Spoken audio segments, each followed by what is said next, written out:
Itu membuat Xiao Huo memecahkan bambu setiap hari untuk latihan. Namun Xiao Huo merasa itu mudah.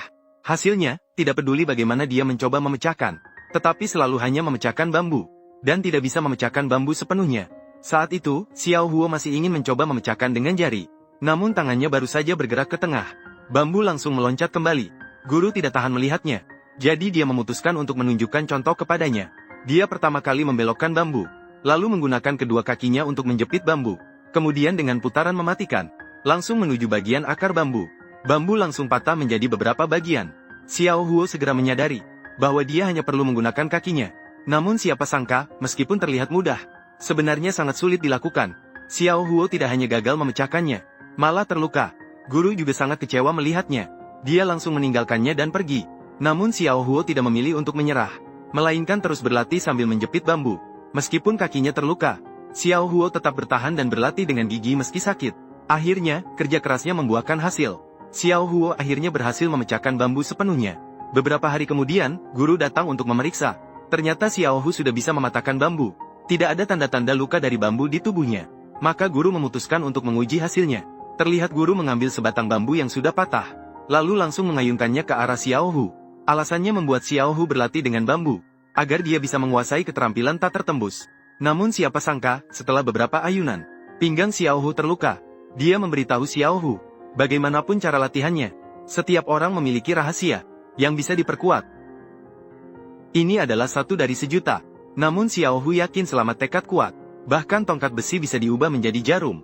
Dia mengira guru sedang menyindirnya kurang berusaha. Maka segera ia mulai latihan dengan memegang bambu di pinggangnya. Akhirnya setelah 3 bulan latihan keras, Xiao Huo merasa telah mencapai puncak latihannya. Maka dia menemui gurunya, dan mengatakan bahwa dia telah mengatasi titik lemahnya. Namun guru tidak percaya, langsung memukulnya dengan tongkat berduri.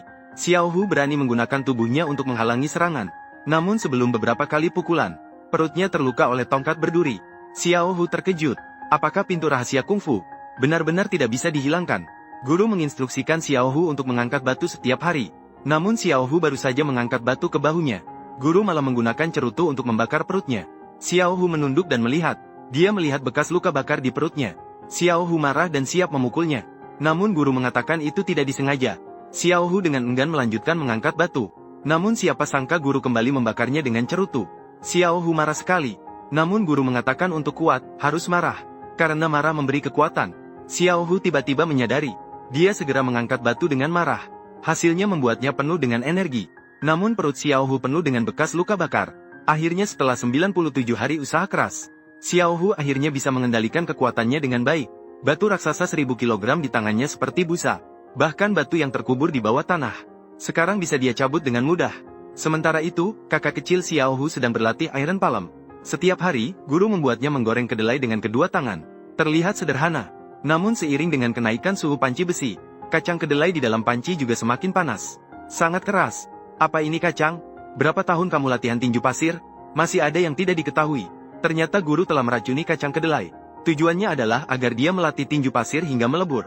Xiao Huo hanya bisa menahan rasa sakit dan gatal untuk terus mengaduk. Kalau tidak, guru akan memukulnya dengan tongkat.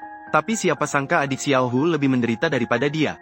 Guru tidak hanya membuatnya membersihkan kotoran setiap hari, bahkan memaksa dia masuk ke dalam kotoran dengan tongkat, dan tidak memperbolehkannya naik ke atas. Yang muncul adalah hukum raja. Ternyata guru ingin dia melompat keluar dari dalam. Tujuannya adalah untuk membantunya melatih kekuatan kaki. Karena dalam latihan kaki ringan harus mengendalikan daya apung. Masih dengan kata-kata itu, yang naik adalah hukum kecil. Namun karena air di dalam kubangan kotoran terlalu kotor, Xiao Huo akhirnya terpaksa keluar dari dalam. Lalu langsung berlutut di depan guru, mengaku sebagai kura-kura kecil. Tapi aku adalah muridmu. Jadi, kamu adalah apa? Dia adalah si kecil Wang.